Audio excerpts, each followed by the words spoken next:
What's up, ladies and gentlemen, boys and girls? Welcome to Nova Legion. My name is Ace. So, starting this episode, I had very high speculations about it because the Flash doesn't show up to the last half of the series, the episode actually. And from my perspective, he was one of the best by far intros ever.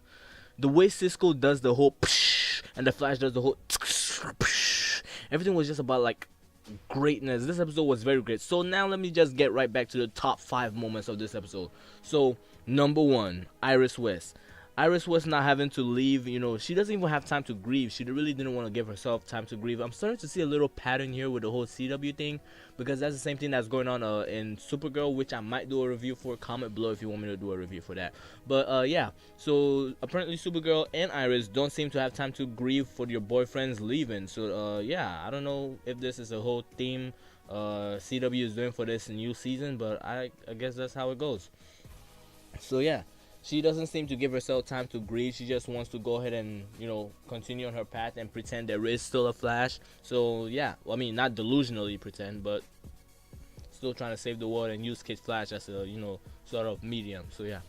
So, Iris lost Barry, and he told her to keep running and keep on moving forward. And she decided that she was going to do that, but not grieve over him. And she leads Team Flash and Cisco. But, I mean, it's not really Team Flash because they call it Kid Flash, which is really even a thing. So yeah. Number 2, Kid Flash. So recently Kid Flash has been getting faster, maybe not as fast as Barry, but he's been getting faster, and he's been teaming up with Cisco, which I will get right back into in a sec. But Kid Flash has been stopping crime along with his father Joe West, and they both are worried for Iris, so things get a little complicated there. Number 3, Killer Frost. So we find out that Caitlin has been working in a bar for the last 6 months, and when Cisco asks her to come and help with the Speed Force bazooka, she first says no, but then we later find out that she decides to join the efforts into stopping Cisco and save the Flash from the Speed Force. And then later on during the end, we also find out that she's working for this girl, she's working for this woman in this bar who's later going to be known as the Blacksmith in the comics. Yeah, so Blacksmith is going to show up as one of the main villains. The top 3 main villains I'm seeing here is Cisco's girlfriend, I think it was Gypsy, something like that. But yeah, her dad is going to be one of the villains. The Thinker is going to be a villain, and Blacksmith is going to be a villain. Those are the only villains I have in mind that I remember right now. I don't know if all the other villains might come in later, like maybe Grodd or so, but those are the only 3 main villains. I do plan on making a history of the Thinker later, but yeah, so comment below if you want me to do that too. But yeah, later on during the end of the episode, we find out that she's still struggling with the whole Killer Frost persona. Killer Frost comes out when she gets angry, so she's still struggling with that. And I mean, I can still understand her point.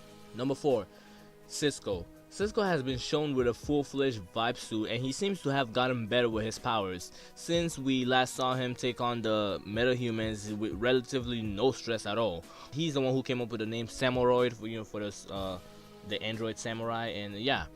But what really got me was when he started shouting Excelsior. I mean, do you even Marvel? If you've read any Marvel comic or played any Marvel games or even watched any Marvel movies, you will notice that that's Stan Lee's catchphrase. So it really got me confused why they said that. I guess it's more of an Easter egg. I really actually enjoyed it. I actually don't mind it at all. But some people might just have, a trigger moment from it. But number 5, and now for the fastest man alive, Flash is reborn. We first see him come back with a little bit of a, post-traumatic stress. I would say more of trauma, because he's filled with all this Speed Force knowledge and he doesn't know what to do with it. So he starts writing in Speed Force scripts, which kind of look like the Kryptonian alphabets. That's really what they look like to me, but I'm pretty sure it's not Kryptonian alphabets because I've checked. And also, he starts speaking a whole bunch of gibberish. He starts talking about diapers, which I'm guessing is kids from the future. He starts mixing up past moments and future moments together. I mean, once you really think about it, the Speed Force isn't really a linear thing. It's just something that's there throughout all of time in one place. And yeah, so I guess he's seen the future and the past, and he's experienced both of them, and he really has all this knowledge which he doesn't know what to do with. So he's a lot faster than we've ever seen before, and I guess you could consider that a new power. Speed Force Sight, I guess. So yeah, that's really all I have for this video, guys. I hope you guys enjoyed. Comment, subscribe, and I'll see you guys later. Peace out. Stay classy.